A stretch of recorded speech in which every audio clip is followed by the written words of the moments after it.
welcome y'all back to That's What I'm Saying, the podcast about hip hop, entertainment, dating, sex, relationships, and social issues. Because you know what me and my sister do, but mostly woke perspective. So listen and subscribe to That's What I'm Saying. We're on Apple Podcasts, Google Podcasts, SoundCloud, iHeartRadio, pretty much wherever you get your podcasts, you can listen to us. So also watch That's What I'm Saying, the TV show, weekdays on Island TV, or just download the Island TV app. Follow us on Instagram at TwizPod. So I'm Shaun. And I'm Shatara. Hey sis, hey. Let's do that again. I'm sorry, because do you hear Alexa back here? I didn't hear it. All right, let me do it again. Okay. Welcome back, y'all, to That's What I'm Saying, the podcast about hip-hop, entertainment, dating, sex, relationships, and social issues from a sometimes ratchet, but mostly woke perspective. Listen and subscribe to That's What I'm Saying. We're on Apple Podcasts, Google Podcasts, SoundCloud, iHeartRadio, Spotify, pretty much wherever you get your podcasts. You can listen to us. Also, watch That's What I'm Saying, the TV show, weekdays on Island TV, or just download the Island TV app. Follow us on Instagram at TwizPod. So I'm Shaun. And I'm Shatara. Hey sis, hey, how you doing? Hey sister, I'm good. How are you? I'm pretty good. It's a nice day here in sunny Florida. Oh, wah. Enjoying life. It's a nice day here in New Jersey. I think dirty Jers. It's a It's a little gloomy, a little hot, but tell the truth. Yeah, but it's okay. But you look sunny. Thank you. You know, I try. Yeah, you sound like sunshine. On the inside and out, you know. I try. I like it. So, okay. Well, what are we calling this episode? Today we are calling this episode Pills and Potions. I can't really say it like Nicki Minaj, but don't say it like her. I can't. How about we not say we did not? All right.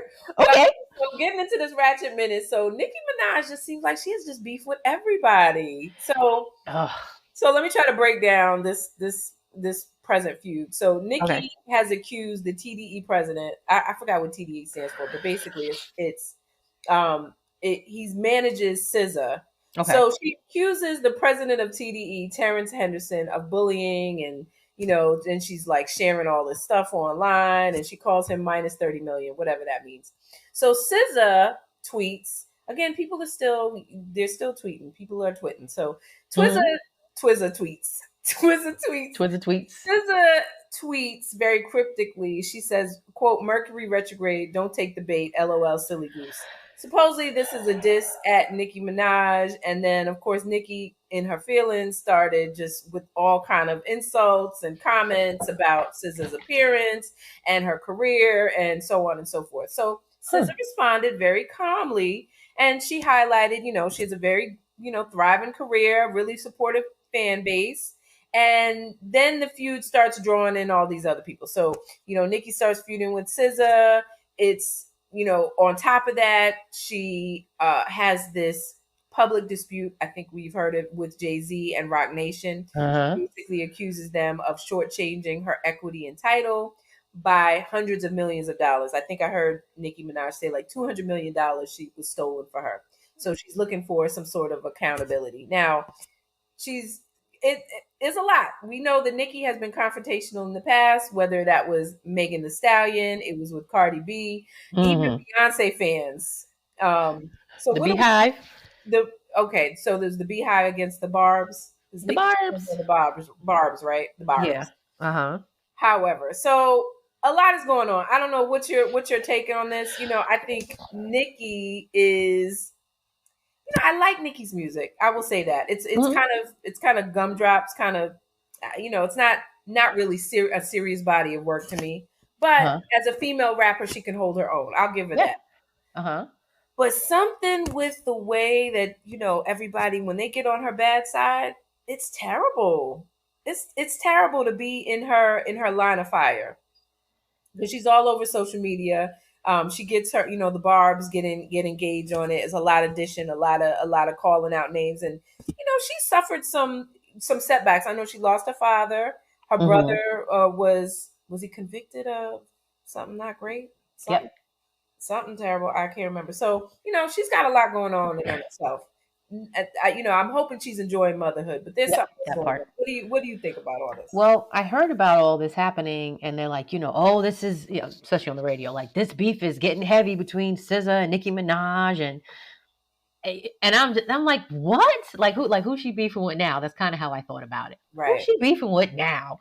And I giggled a little bit because I know when I listen to her music, it's like she has different personalities. So like, can I get that margarita on? Can I get salt all around that rim tray? And then she does like different voices, like, can you let me buy a bottle of rose?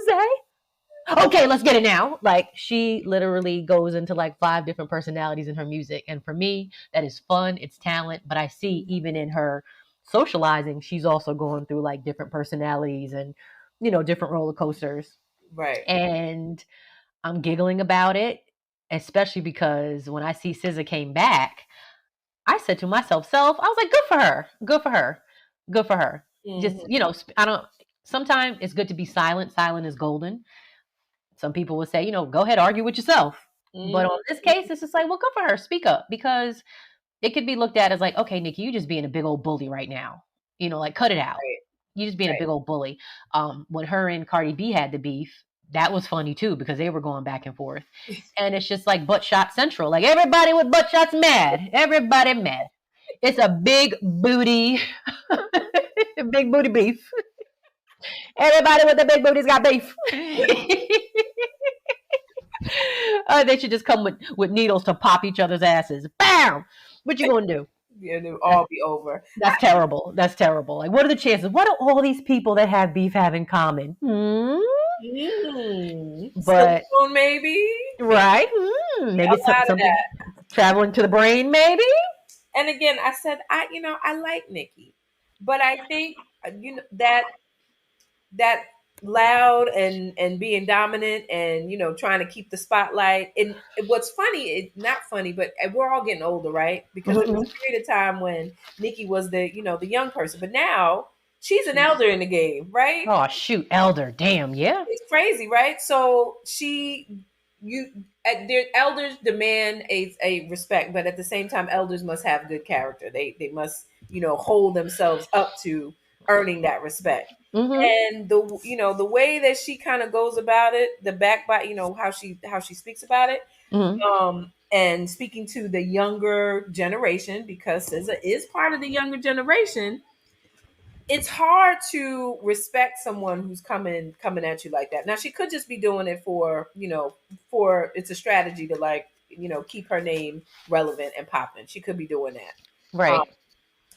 I don't see it as, but it to me is very petty, when it gets down to it. Like, maybe she has, I'm sure Nicki has been in the game for a while. I'm sure she has seen some things. She has felt the disrespect. Maybe she was targeted by other artists. Obviously, that's the way she feels. But the emotionality that she brings to it's too much for me. It's like, too girl, much. Go be a mom. Go sit down and enjoy motherhood and your husband that we all know did some crazy Was things. in trouble. Right. So there's some decisions that are a little bit questionable going on over there. Right. So yeah, that part too makes you go, But like I said, I'm just giggling a little bit because I'm like, this is stupid. Like, it's like you said, like, you could be considered an elder at this point. So whatever the beef is, there's another way you can handle it. And I do believe you can be classy about it. You could be like, look, put my talent on the table. Let my talent speak for itself. And these young girls, they don't, they can't step to me. Like, there's such a way you could have even said that. Like, whatever. Yeah, I question whether pills and potions have anything to do with this, whether her drug use, which is rumored, so I'm not gonna put that on a black woman, but let's be for real. Some of the antics and even some of her lyrics would make you think that may be part of this, especially when you see her get so enraged and she just goes in on people, and it's almost for no reason. And make it in public, like some of that, you handle as a grown woman. That's my take on it. You know the song "Monster"? 'Cause I'm a motherfucking monster. Yeah. Monster. Woo boy, that was like she's an actress. Like she's, she comes in many facets and forms. Like she's an actress. Yeah, she's a Sybil. She's got many personalities. Right. And that just sucks. But I guess we just expect more from her because she's an older woman. We're not talking about a young girl. We're not talking about Glorilla. Right. Because I think Nicki is she 40? Yeah. She's 40. I think she turned 47 last week. No, stop it. I'm just messing with you. Gotcha. Come on, Barb. They about to call her Barb for real, little Barbie. Come on, Barbara. No, Nicki Barbara. I mean, she's up there, right? Yeah. Listen, how old is Little Kim? How old is Little Kim right now? Little Kim's got to be 55, maybe. Shut the front door. Yeah, I mean, is she really 55? Are we? Let me find out. Let me see. Okay. Yeah, she is. No, she is 50. 51. She's 51. She's 51. Okay, so at 51, and she's still talking that talk. She's a pioneer of talking that talk now. Let's be put the umbrella over talking that talk. But you don't see her go. Do you see Lil Kim going in on? No, because you got to think about it. She came out and let everybody know that she's number one, all that of the mistresses. Yeah. That's how she came out, letting everybody. She came out underneath. I'm fucking trifling, y'all. Just want to let you know. Okay? I'll make a Sprite can disappear in my mouth, y'all. That's come on. She's the original. So I say all that to say the only beef she had was with Faith Evans for sleeping with her married husband. And that was a public beef they had. And she had beef supposedly with Foxy Brown, who was the other rapper at that time. That would have been considered her competition. Yes. Anything outside of that, she had a good run. And now she's a mom too. She took the same route. Mm-hmm. I don't think she's ever had a beef like this here. No, this is what I'm saying, and I don't think can you compare any rapper, black female rapper that has as much beef as Lil Kim has with everybody else.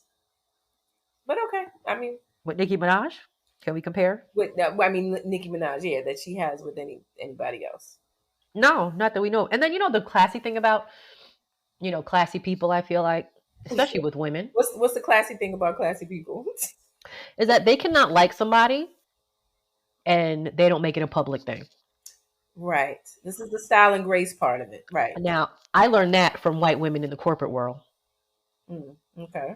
Oh boy, they play dirty. Let me tell you something. They will. I absolutely hate Sarah McCormick. Do you know her? I've worked with her for 17 years. And when I tell you I despise her, but we had to work on this project together because we already know what the goal is for the year. We got it done. Our kids cheer together. Absolutely despise her. You're like, what? I didn't know. Didn't even know. But just as classy. Nice shoes. Look at her like, cunt. I absolutely you'd be like, oh. The C, that C word. Oh, that is devil spawn to white folks. You're like, what cunt? Oh, don't say that. What did I say? She's a cunt. I absolutely, and they absolutely knives in each other's back, but they get the job done. And because the bigger picture is seen. They see the bigger picture sometimes. So that's where I learned that.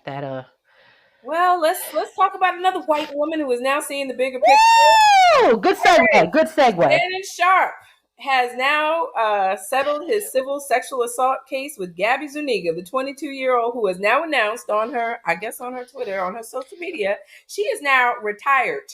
She is retired from OnlyFans. Wait a minute. In full luxury mode. Okay, so this is again another black man creating generational wealth for a white woman. Hold on a minute. Wait a minute. First of all, I didn't know Gabby had an OnlyFans page. I didn't know that was her. That's her bread and butter. Okay, and is this the case where Shannon had nothing to say? We just talked about this. From but he showed up in court. Her attorney did not, and then the next day they settled. So purportedly settled for $15 million. $15 million. This woman now has generational wealth. This white woman now has generational wealth. that she gained from a black man because he put his whatever he did. What say you? Gabby, what say you? Gabby's like, I'm gonna tell you what I'm gonna say. and I'm when I say it, I'm settling. She didn't go to court to say, "Oh, I'm hurt." No, I don't want the money. No, he was wrong. She just settled. She settled for the money. That's what she wanted all along. well, she got I mean, before they offered, from we understand, I remember. Yeah, they offered 10 million, so she got 15 million just for filing the paperwork and putting the business out there. Wow. Yeah. Well, I feel like for Shannon, like that'll learn you. But I no. don't know if it would. Nope. Yeah, I don't know. I don't know if this is a lesson, which it should be. It should be a lesson for all of you out here. I mean, this woman is walking away set for life. She can retire from OnlyFans. She can retire from everything. Wow. So she really hit the lottery on this one. She Pretty really much. did. Pretty Because much. they were in a relationship. They had something going on. Like this, he's not a stranger. I mean, yeah, yeah, I guess so. And that one fine day, he said, what? What do you think he said that made her go, Well, cut it out? I mean, there was a lot of salacious I don't know. details that was coming out, where He was talking crazy. just sliding up all in her in all kind of ways. My goodness. He likes racial aggression during sex, apparently. Something like that. Or what she said, I want some big black babies up in me. Something she said. He wanted her to say it. He had her say all types of. He coons around in the bed. He's cooning in the bed. Is that a term? Did I just make that up? I don't know. Did, but that's pretty much what was going on. Are you bed cooning? Yeah. So I mean, I guess it's an ending to the lawsuit. Yeah. Sharpe can go ahead and do what he was going to do, and he's $15 million poorer, and this white woman is $15 million richer. I wonder what their futures and like dating other people is going to look like from this point on. I'm just curious. Like, well, we'll see. I'm sure from Shannon Sharpe, we'll get a peek. well, I'm wondering if the lesson has been learned. That's what I want to know. I need him to talk about this on his show, which he will not. He's not going to discuss it, but I would love for him to discuss this. Wait, this makes me think. There was this guy on the street interviewing another black older gentleman, very refined man, and he said, "Sir, how many bodies is too many bodies for dating a woman?" Mm-hmm. Did you see that one? And gentleman, Silver Fox and all, he was just like, many bodies? Like, what do you mean? He's like, sleeping with. Like, how many, she's had slept with? He's like, oh, man, that's in the past. That don't matter, because after me, she ain't gonna be with nobody else. He was like, all right, then, so what are some red flags? He's like, number one, she's white. Oh. Number two, she smokes. He's like, okay, sir. Thank you. Have a good day. All right now. Keep the faith. Black fist and all. All right now. That was his first red flag. I know that's right. Some, black men don't really follow that same. What's the word? No, they don't. And clearly, look, love who you love, but at the same time, do what you want, but at the same time, understand there's a reason behind you doing that. So, which leads me to the next story here. Same kind of. Okay. I'm gonna first say this. Protect black women. Give it to me now. So, Shaq defends Angel Reese and warns RG3, Robert Griffin III, to just back off of her. So here's what happened. Okay. So Robert Griffin III is an NFL. Well, he's a former NFL player. And he's now an ESPN analyst. So he, on his social media, he reposts a very racially charged meme depicting Angel Reese, who's a WNBA player. She's one of the star players. Doing her thing. And it shows her as a monkey. Mm-hmm. And although he writes under it, that this is what racism is, and he goes on and blah, blah, blah. He's very clear that, from what he says, that Angel Reese hates Caitlin Clark. We know Caitlin Clark's the white NBA player, a WNBA player. So these claims have been coming out. So Shaq jumps to the defense. Shaq, we know Shaquille O'Neal. He's been mentoring Reese, I think, because he also went to LSU. That's her alma mater, and I think that's his as well. Okay. So he Shaq publicly condemns RG3 during his appearance on Off the Record podcast. So this is Shaq's response. He says, "Tweet another monkey post about my girl Angel Reese and I'm gonna punch you in your fucking face." Adding, "Leave my Angel Reese alone. I'm her protector." Okay. So Shaq's message, he pretty much emphasized that RG3 has a job and a platform and that he basically should stop stirring up controversy, which I think if you see the post, even though RG3 did say, this is, we should stop racism and blah, blah, blah, whatever, it obviously was meant to stir up racism or some issues. And I think he knew, I'm talking about RG3, but I think he absolutely knew what he was doing with all of this. So, Angel Reese and her mother, they've pretty much said that RG3, they've refuted all this hatred talk that he has about, them hating the white girl and all this other stuff. So, this was really interesting to me because RG3, Griffin III, he's a black man. Yep. Played in the NFL for about 15 minutes because I remember, he used to play for the Redskins and he played for the Ravens, but he kept getting hurt. He's been married to a white woman. I believe he's been married twice to white women. To two white women. Yeah, he had two. A Greta and a Rebecca. Okay, right. So I think his ex-wife is white, new wife is white, right? So, I look at him. He's the black man. I don't believe the cornrows. You can do your cornrows all kind of way. You can lay it down. I really don't believe it. Obviously marry who you want, but who you marry says something about you. I think can we agree on that? Yes. That's very yes, Your Honor. I think we've seen it with Barack Obama. Because if Barack Obama did not marry Michelle, I don't think we would have been in a Barack corner like we were. Nope. Same thing with Kamala. Now, if Kamala had Tyrone instead of I don't know the guy, Jeffrey Ishenswapper, Ed Koch, I think it would have been a different response from people. I'm just saying. So yeah, because everybody gave her a pass. HBCU, and I'm like, she is not. No. So again, marry who you want, but who you marry says absolutely a lot about you. So in Shaq's defense, I think this is because he got some slack for even doing a threat. Yeah. But honestly, this is about protect black women. And I'm appreciative of Shaq. Maybe that wasn't the best way to do it, but he handled it the way that he felt because he ended it with, I'm her protector. So if nobody's going to do it, I'm going to do it. It was so necessary. So he got flack for it. Then that's fine. That means people are paying attention. So that means they're going to pay attention to the offense that was taken and why. So, and it just sucks because it is two black men. Protecting, like this one is over here. One of them, don't you feel like the one would be like, I don't see color? Like, I feel like there's a black man, but this is a black man that probably will talk about, he doesn't see color. And there's a word for those type of black people, I'm going to say in America specifically, and I call those type of black people out of touch. Okay. What do you call them? What'd you say? I had another word, but what was it? I'll defer. Go ahead. Go for it. No. You said it. No.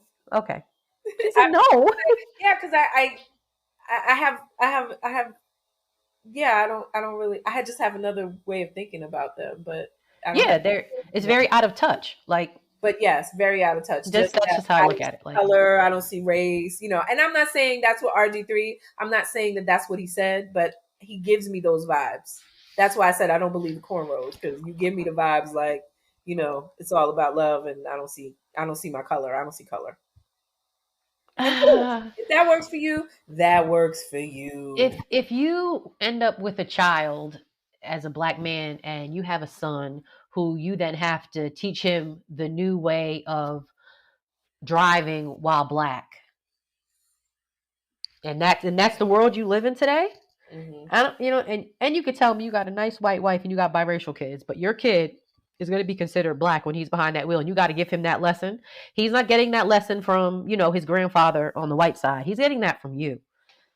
And if you can't connect some dots as to where you are culturally, then you're out of touch.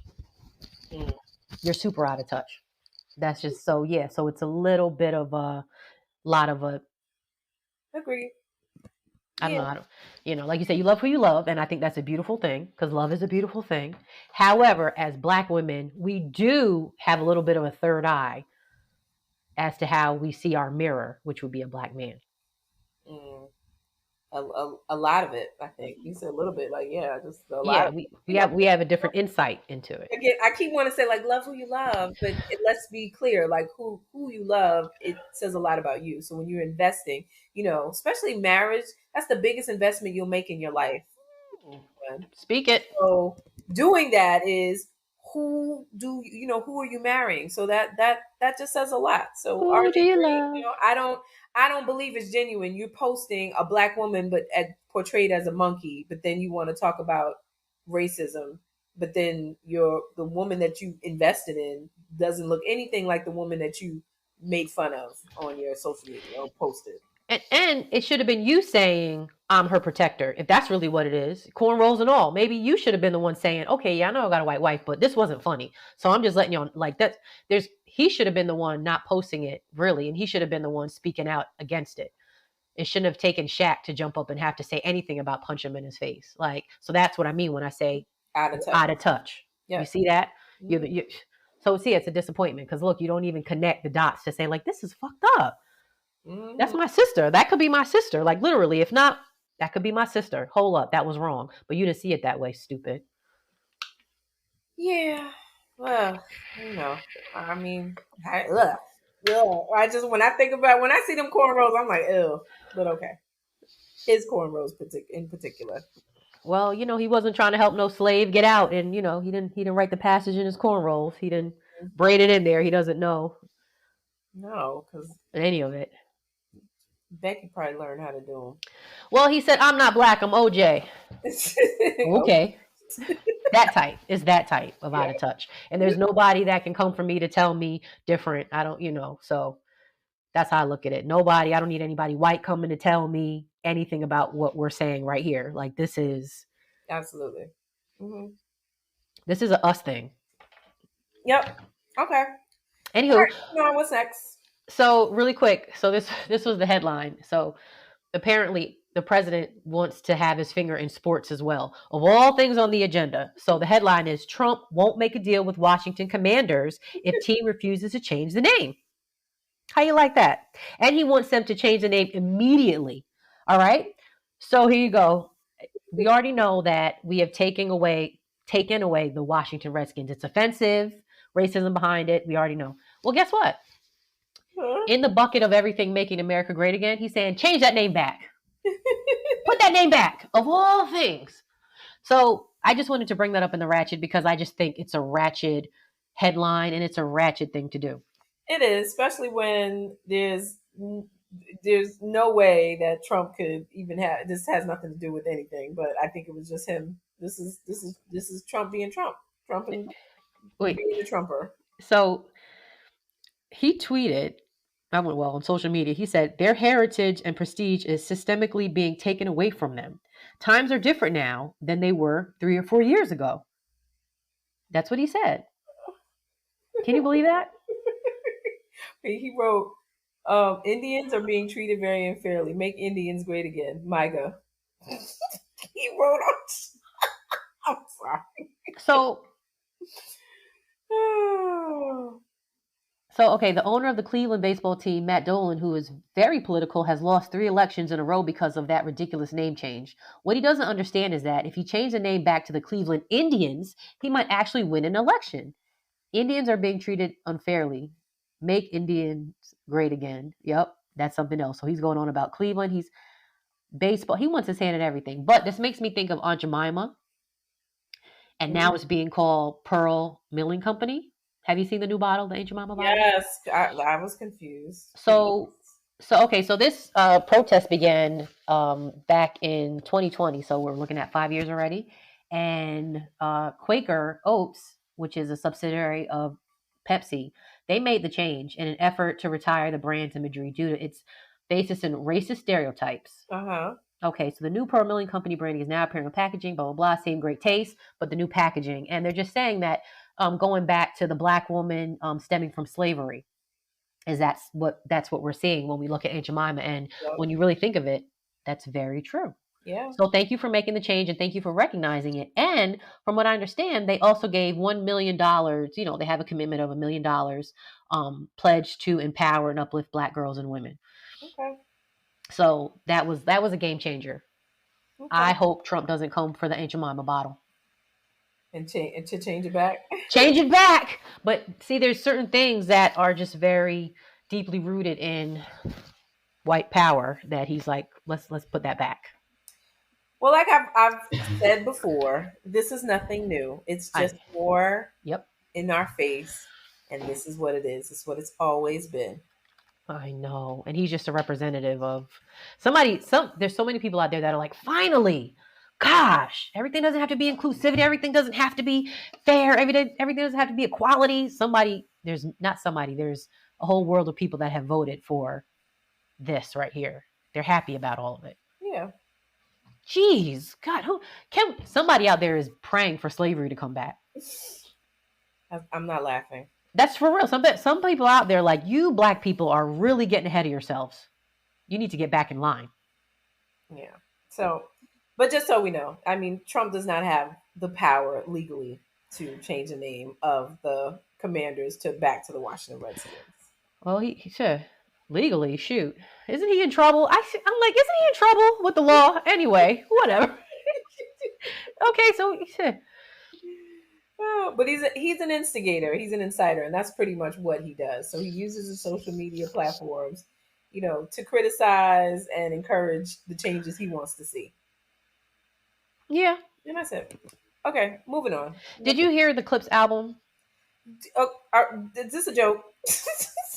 I know, because you had posted like how you were losing your mind over the single that they had dropped before the album. I have been. Can I tell you how serious this whole Clipse album drop has been?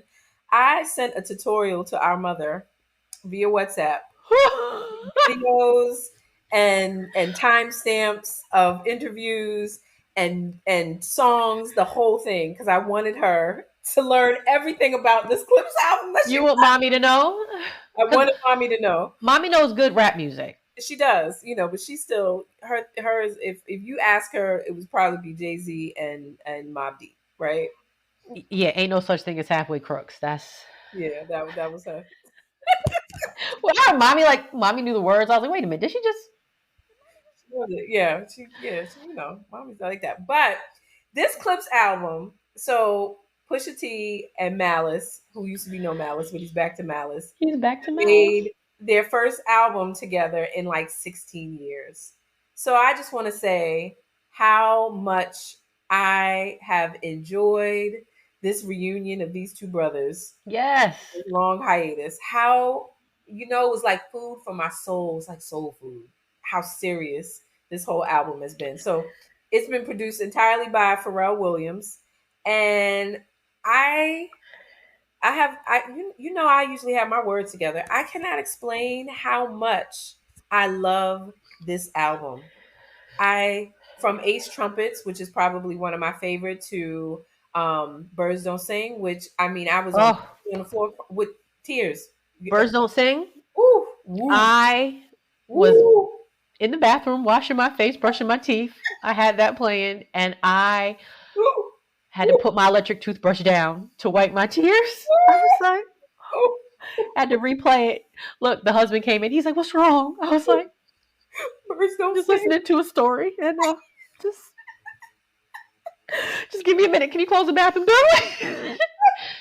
It was so good, and it really touched my heart. And they are just lyrics. This is like hip hop. This is rap music. And somebody asked them in an interview about Travis Scott. Like, they asked, like, give us one word for each rapper. So they named like Jay-Z. Yes.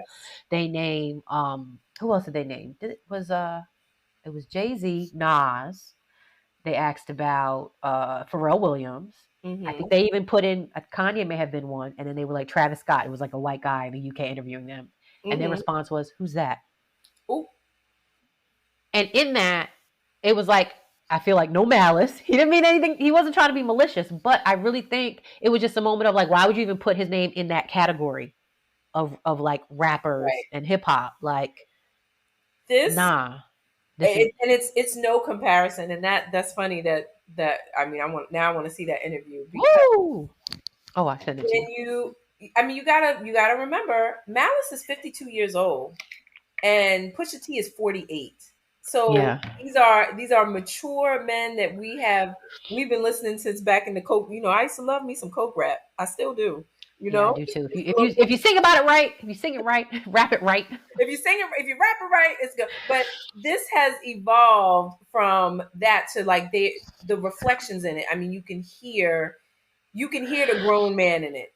So it's hard, you know, especially since we are of a particular age, to listen to the music now because that sort of reflection and grittiness it's not there. So of course it's not going to be there to the fullest because now they have these experiences. You know, now there's you hear the experience, you hear the growth and the maturity. You're not going to find that in some of the you know today's rappers. This is what to me separates a rapper from an artist, a rap artist. And these brothers are definitely like artists. When you can listen to a rap song and have tears, and I mean I was boohoo crying over here over some of these lines. Like I They told the story so well.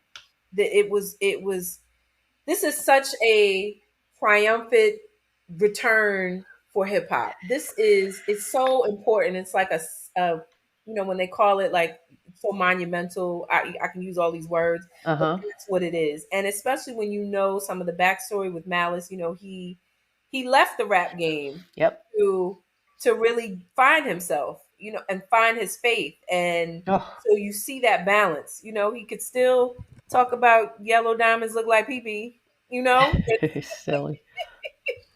and give you songs like Birds Don't Sing and just you know let God sort them out. So that whole thing is you know there's a spiritual aspect, there's the streets aspect to it, and I Mm-hmm. love it, you know, because this to me this is who we are. It speaks a lot about who we are, Mm-hmm. right? And I like the fact. I mean, of course, listening to interviews with Big Boy when they talked about their parents and where they really come from. They come from love. Like these are young men that come from love, and they come from such a deep um, what I want to say, siblinghood. They have Yeah, such a deep, and I think about me and you and all of our siblings, you know, and I just like it's so nice how he was like when his brother stepped away and like was he mad at him? He's like, no. He just said, are you sure? Like, and yeah, that was it. Like I already know you got the talent. I already know you got it going on. He was like, but he would call him every now and then, be like, yo, this is how much they're giving us. Like, just I would call him to let him know. Yeah, he was like he respected that he wanted to step away, and when he came back, of course, he's happy he wants to celebrate. But they have such a great bond that whatever they, you know, pen. He was like, I put pen to paper. You know, he's not using the phone. He said, and I wrote this on my refrigerator. There's no soul in the phone. yes, SOUL. There's no soul in the phone. So he's like, yeah, I still write. And as a comedian, I still write on notepads, pen and paper. yes, I can, yeah, you could jot something down in your phone, but like I need a notepad and some paper. And I really took heed to what he said. There's no soul in the phone. I'm like, that is so true. So when you can put your soul and your whole self into your writing and share it with people, who better to do that with than your sibling? So this album is very monumental for them. And their father was a deacon. yes, So he said he asked his father, like, what did he think? And his father said, he said, coming from a deacon, his father said, I think you're too hard on yourself. yes. And that hit home for him so hard. So anyway, so I just took a lot into who they Let are. your mess be your message. Let your mess be your message. And it was they I'm looking at these two brothers as they are black men, number one. And Hmm. I'm gonna say this. I would be very surprised if one of them has anything other than a black wife. Well, you see, Pusha T is married, right? Yes, yes. I'm just saying this out loud to say like this is me coming from my mirror of black men and black people. I Mhm. would be very surprised if he had anything other than a black wife. Just just from who you just from the energy bouncing off of I everything. believe his cornrows. You know, yeah. Yo, Duncan Hines is irrelevant. Woo! I always say that line. I was like, you love. Girl, that'll make you be going 80 miles per hour and car only go 40. You'd be like, Jesus. Got me like Fred Flintstone pedal to the metal in this car. That's that crack music. But no, yeah, I just have great things to say about this album. And it's a lot of passion in it. That's what it's a lot Oh of my God. passion in it. Yes. And something you said, and that reminded me of even us, like that sibling love. You can't manufacture that nowhere. Oh, It's got to be genuine or no or not. And the fact that they are brothers, and you just see the love, like the little brother and the big brother, and he's like, I love that. And something he said, it just touched my heart, because when their father had passed, and we lost our father, mm-hmm. and Malice, who's the oldest one, he said, it. Oh, yes, I'm grieving for the loss of my dad. He said, but I grieved for the way that my brother. I saw that he was going through it, and he grieved for that, for even the loss that he know his younger brother was experiencing. It was so much love that filled my heart when I heard that, because I remember when we went through losing our father, and each of us experienced it in a different way, but as siblings. Don't do it. I didn't come here for this. I didn't come here for this. But you know what I mean. Mm-hmm. And I'm as the big sister, I'm looking at my youngest siblings, and we're all going through it. And I know I had to be strong in a certain way, but it's like, man, I'm grieving not just for myself, I'm grieving for y'all too. And that just, of course, had me over here with the tears in my eyes. They had it, and the fact that you're able to put, again, that pen to paper and share that, yes, in such a way, and an artist, true artist, like and the other song I do like was is it Mike Tyson Blows to the Face? Yep. Now just the title, like I was like, what they talking? It just some good creativity, some good I love colloquialism. I can't even say it. I mean, they have a song, and all of their songs have, like, it's coded. So one of their songs is "Ebita." People are like, well, what is that? And like, Ebita is, it's earning. It's a tax term: earnings before interest, taxes, depreciation, and amortization. So Come on now. But it's a whole song. It's a whole Come song. on now. If that ain't quality hip hop, I don't know what to tell you. I don't. I love us. Like this brings me to, like, I love us. And then there was a little Biggie feel in what song was it? With the song with I think the Creator is featured in that song. Tyler, the Creator, is featured in the song. Yeah, there's a song with Tyler, the Creator. And it was just and I'm just like, oh, this takes me back to, like, that era in hip hop. It just takes me back to that. I feel like when we were going down the Harlem River Drive, going over that bump coming out from the George Washington Bridge. The West Side Highway. That bump is still there. Just so their hip hop and their lyrics is just good rap music. And they also said how, like, when they were in Virginia, in terms of, like, going to rap battles, he was like, it was just me and my brother. Like, there wasn't nobody. It was just me and my brother. Like, they weren't rap battling, but could they have? Heck yeah. Absolutely. Mm-hmm. Yep. Woo. I'm proud of them. So this is good. Some people just won't get it. Some people just won't get it. I don't know who those people are. I don't know them. Honestly, if you don't get it, I don't know you. There's a difference. I will say this. There was a part in the song where Kendrick Lamar had said that he owes some of his royalties to Rakim. Yeah. And I was like, you know what? You all right with me. Rakim, yeah. You all right with me. You all right with me. My goodness. Let God sort them out, the Clipse. All right. Ooh, okay. Look, so all right, we're clearing this out. We are at the Woke Minute, and this is a remembrance, condolences, but also remembrance of Malcolm Jamal Warner. Let me just tell you, when I heard that Malcolm Jamal Warner, who we all knew as Theo off of the TV show, yeah. Mm-hmm. had passed away at the age of 54 from drowning while on vacation with his family in Costa Rica. I heard this news. It was like a family member, like hearing that a family member had passed away. One of those things. I was so just so sad to hear this. And It had actually been on the day where I was talking with a friend of mine, and we were talking about taking swimming lessons. Mm.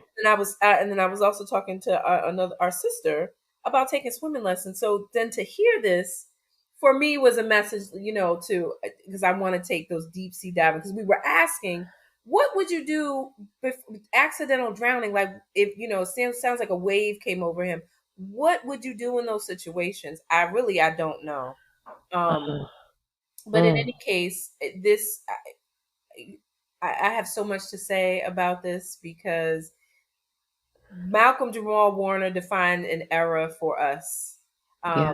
Seeing a black family on TV, there were so many of us. I know it was me where I wanted my mother to be Claire and Daddy to be Cliff Cliff Huxtable. Huxtable, Dr. Huxtable. Didn't Daddy remind you of Cliff Huxtable just A a little little bit? bit, yeah, His sense of humor. a little, yes, a little bit, and live in a brownstone in Brooklyn, and I wanted a Gordon Gartrell shirt. Remember when Theo Uh-huh. wanted to have one of the designer shirts, and his sister with Denise, she made him a I shirt. can make it for you. The pockets all crooked. Oh, so funny. That was just it was just so important to see that reflected, and he was a part of that legacy, a part of that generation. And he went on. I remember seeing him when he got older, because remember Cliff was, Theo was like a kid on the Cosby Show, and then he Yeah. grew up, and then Yeah. you saw him, in Malcolm and Eddie. I did watch that show, and then to Yep. see him as an older man. I actually didn't know he was 54 years old. I thought, Yeah.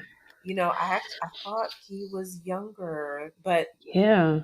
just seemed like such a beautiful soul that he was. Um, Mm-hmm. his last post was about love. So this is what I wanted to bring to everyone, because I started reading about it, where his last post was about, he said, our world house needs for us to be love. Our collective holistic health depends on it. In 3 days, be Love Day. This is what he wrote on social media. Why? It's going to be actionable, inspiring, and strategic, with virtual and in person experiences, and interactive exploration and celebration of what love can do in every area of our lives, including in our collaboration to create. So the hashtag is Be Loved Community.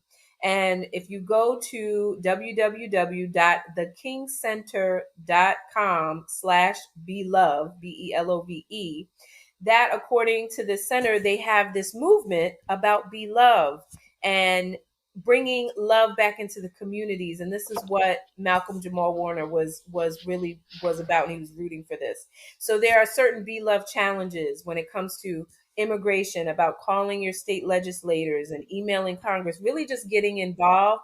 And then also, how do we combat the unsheltered, the homeless or homelessness? So by pushing for zoning reform and partnering with local advocacy groups to host policy pop-ups, and just educating the community on housing equity and legislative solutions. And then Be Love Forward, which is about mobilizing to support anti-immigrant and anti-homeless, anti-houseless, and anti-poverty bills, and just moving forward and being love, bringing more love. And this is what he was promoting. This is what he was about. So I wanted to share that because I actually signed up. I went to the King Center website. I signed up for the Be Love Challenge. I signed up for the Be Love community. They have a lot of different workshops throughout the year, especially jumping off, I believe, like right this week. But defining the words of Dr. Martin Luther King and bringing justice back and doing it in a loving way, which I think we're all about. So Excellent. Job well done. Rest in peace, Malcolm Jamal Warner. That was a shock, but to see his legacy still living on. And I also want to give a rest in peace to New York's hip hop comedy gem, Ray DeJean. So we've lost some great people. And my Uncle Tommy. and So our Uncle Tommy, I have yes. some rest in pieces. Yes. Rest Yes. well, rest well. Yeah. Well, man, that was a tough one. That was a tough one. So Yeah. okay. Okay. Well, we don't have any segues, but we sure are in the weekend D. Woo! All right. To let y'all know, we reached around and we got here. Stretch around and come on with this D. Okay. All Okay, right. go for it.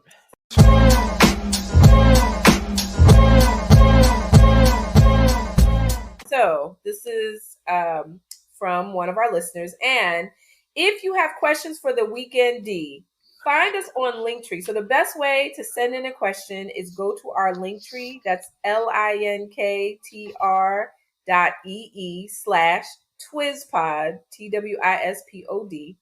Or you can send a message on Instagram at TwizPod, TWISPOD. So I'll All get right right. into it.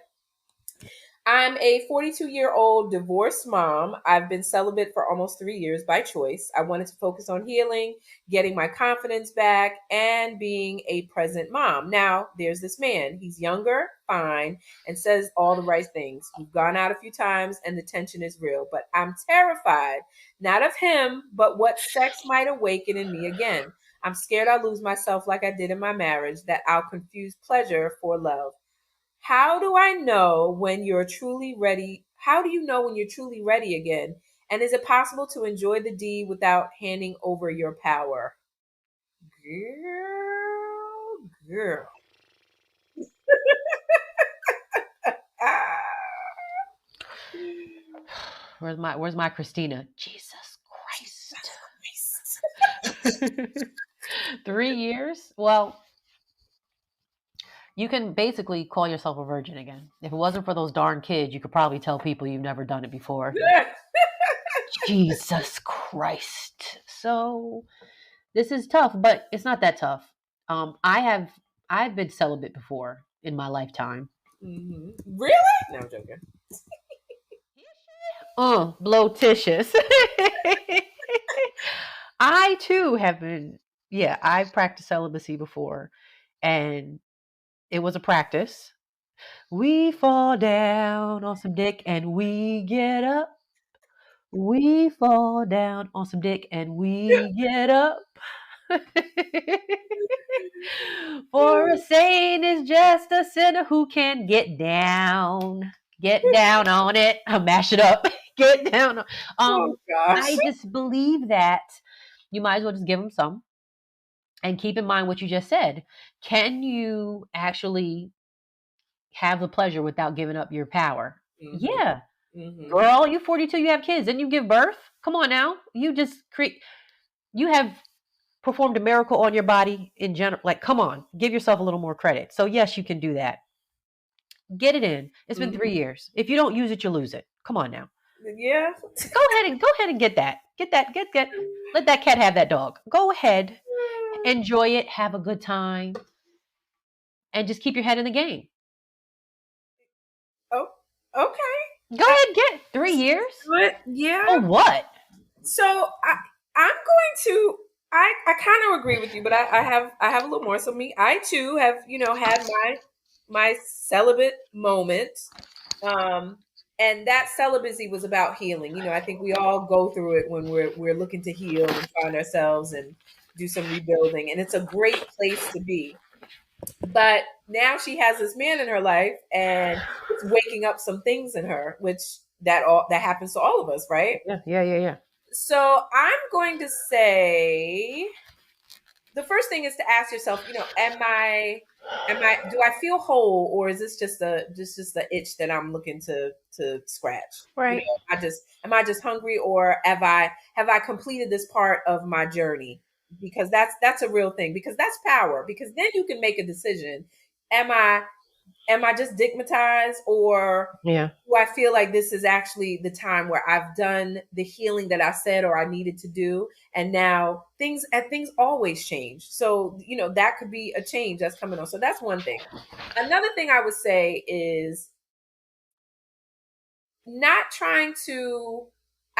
She's not trying to rush into anything serious. I can see that, but you also want to honor your body. We are physical beings. We're having a spiritual experience here. So do with that is, you don't owe him to tell him, everything that's going on, whatever, but you do owe it to yourself. So Yeah. be clear with yourself what your intentions are, and maybe saying it out loud and saying it to yourself so that you're clear on you. That's got to be first. And then I would say, because it doesn't sound like she says she has some fear, but I don't. Are you really that fearful of like absolutely losing yourself? I mean, you got kids. You've done this before, so you have to know that there's some things within you. You know to stay rooted in yourself. You know your limits and you know your boundaries, and if you don't, you need to set them because pleasure to me is it's a beautiful thing. It should never be a prison. You should never feel imprisoned by pleasure, or pleasuring yourself or pleasuring your body. Then or then it's not pleasure. And then also know, like, this might not, sex is not like your, don't confuse it with like this is your destiny, this man I'm supposed to be with, or whatever. Like it's not really that. Pleasure is pleasuring yourself, or having pleasure with another person. It's almost like you owe that to yourself. And um what else I want to say is I'm trying to be careful because some people, some people are not autonomous in their sexual, they're clear with their sexuality. Okay. And it doesn't mean sexuality with another person, but just in their own selves, like Uh-huh. be comfortable with your sexuality. So I express it. I'm not, maybe in this season I can express it, no strings attached, because this is where I am in this season. Or my body and my mind and my spirit needs more. So I'm not going to give myself sexually until I have everything that I want in that relationship. It could be that season for you. Okay. So you kind of have to figure out what season are you in. Right. You know what I mean? Find out where you're at. So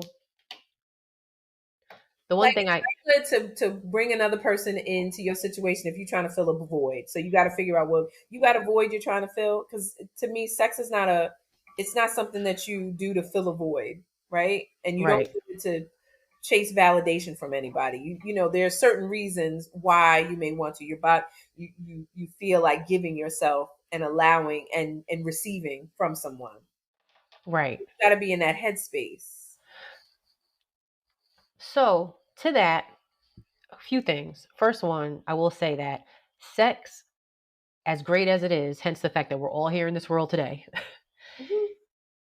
sex can cloud and make things fuzzy for you as a Mhm. human being, because we're, especially with women, because we're emotional. Uh-huh. And even though we like to say men, men can do it the way, we can't do it the same way. All right, all that is fine and great. I don't care what you say. It will cloud things and make it fuzzy. So when you are abstaining from sex, it's a clarity, it's a clarity that you have. And that clarity can help you see whether or not he deserves it, Mhm. whether or not, like, it's a different, you put a different standard on your sex, your body, or however you want to call it. You put Mhm. a different standard on it now, because once that's off the table, you can see, what is he really here for? Is that part. When I took it off the table once upon a time, and I Mhm. would do this every now and then, just take it off the table. And let's say you got a little roster going on here. You find out who's really coming around for what. Real talk. Who's really coming around for what? And who's really genuinely, when they say, like, I missed you today, who really means that shit? And who's just saying it because they want the incentive of getting that cat again? So that's just, I mean, because that's how men move. Don't think a man ever shakes your hand and meets you and go, oh, you're beautiful, I'd like to take you out one day. He's really asking, I would love to sleep with you one day. That's really what it is. That's always what it That's is. that. It's not, oh girl, all that. I don't care what you say. You don't care.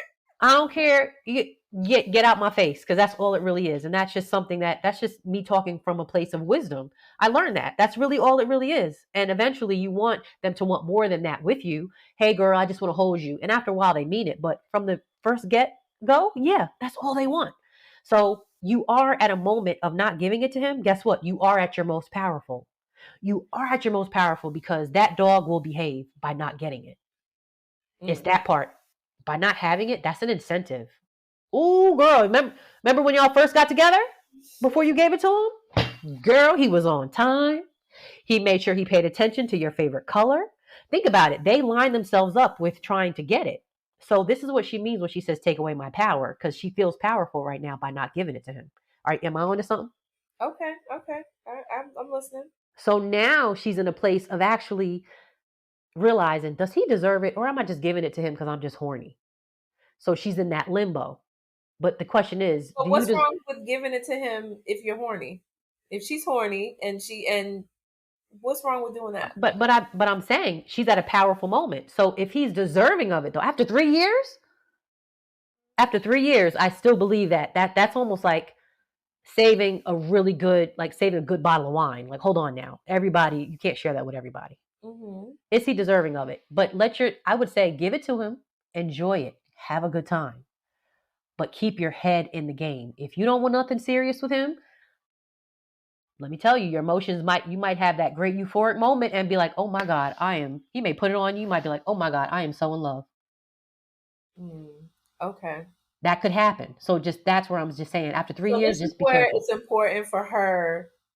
So to me, it's like, okay, you got to look in the mirror and be like, do I trust myself in this situation? Because it's about to go down. Do I trust me? She got kids. And, She got kids. She's not new to this. No, I'm saying, but that's the question she has to ask. Do I trust myself for whatever happens after if I give this up right now because it's about to go down? Do I trust myself in this situation and trust herself with her respecting her own boundaries, respecting where her journey is right now? Because her journey could be like, you know what? I just want to enjoy and I don't, no strings attached. Or it could be like, I'm looking for something more. So she's got to really be clear about what she's looking for. And then acknowledging where she is in the growth area. Because right now she's kind of, I've been doing this for a couple years. Now there's this man and I want to maintain my power, which as you said, but how do you maintain a sense of power? You do have to trust yourself and you have to respect your own boundaries. So do you know what those are?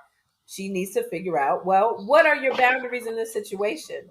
Because are you looking to get married? Are you looking to just enjoy the moment? Are you just looking to have sex with no strings attached? I mean, all of these things, but you have to figure out what it is, what it is that you want. What are your boundaries? What is it that you want?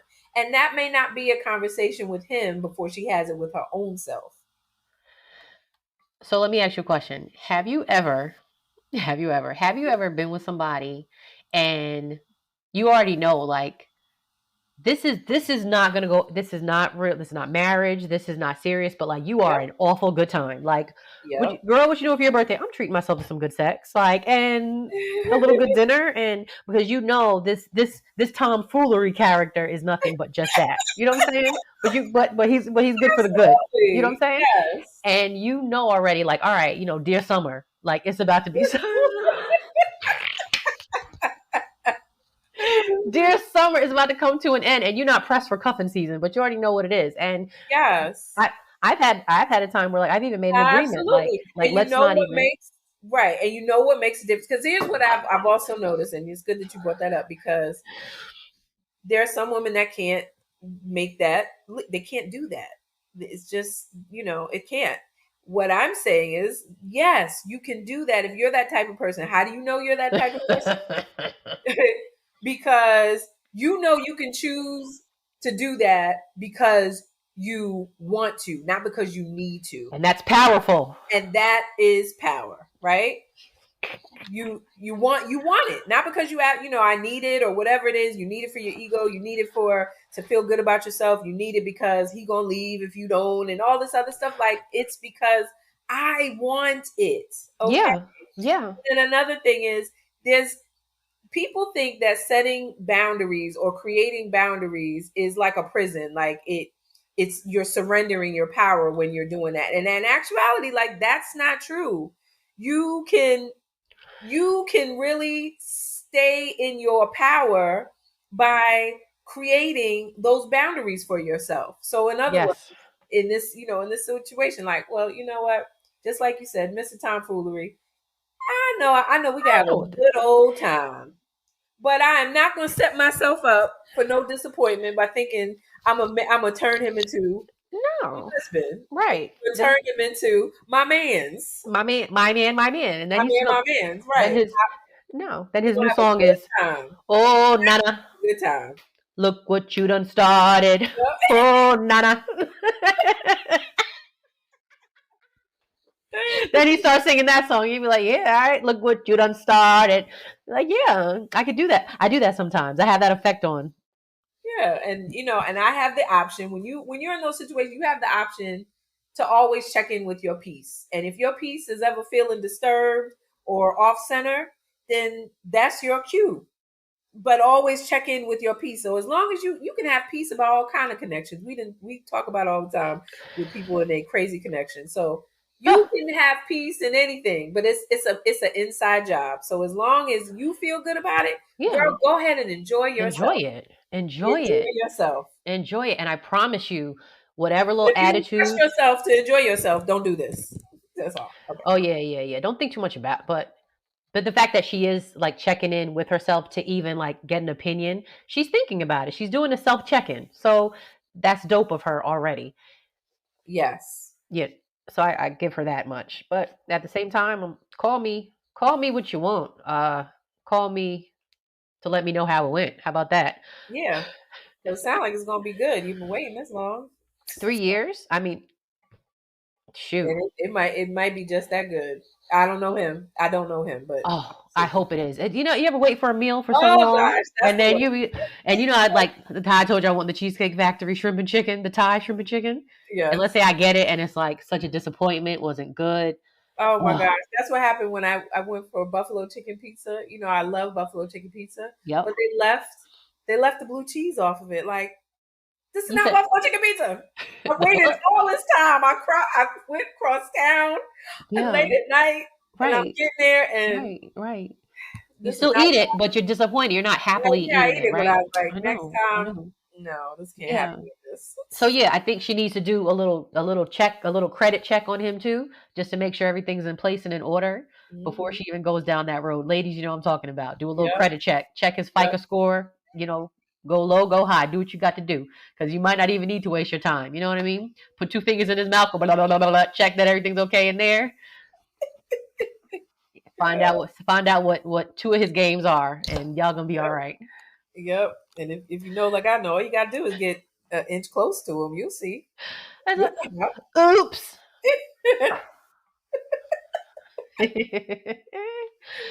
Yeah. Just find out. Matter of fact, just look, here I go. Just dry hump, and then you find out what you want to do. Go take it to the old school. Make out. That's a good time. Nobody makes out anymore. Make out and dry hump. I know, right? That's how I start the party. And then I find out what can we get done while I keep my clothes on. Take it back to 19. Yeah. I go back in the old school book. Oh man. That'll learn you. Yeah. All right. But I think we gave her some good advice. I think so too. That was fun. Mm-hmm. Okay. All right. Well, moving on. We're now at the jam. Okay. This is my jam.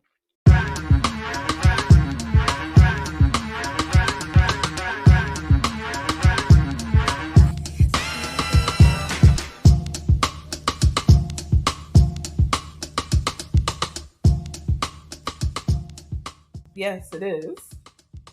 So, and let me tell you, now this song came on the radio, 94.7 The Rock. They play all the good old school music. And this song is MC Lyte's Paper Thin. And this was released in 1988. So as much as I would love to say, oh, this was before my time, blah, blah, blah, whatever. If you really look at the year, like, think about it, was I really that little rapping these lyrics? But the song is so timeless that we have MC Lyte, who is a pioneer in hip hop, and she's a Brooklyn born, and she was rapping when she was a teenager. And this song, Paper Thin,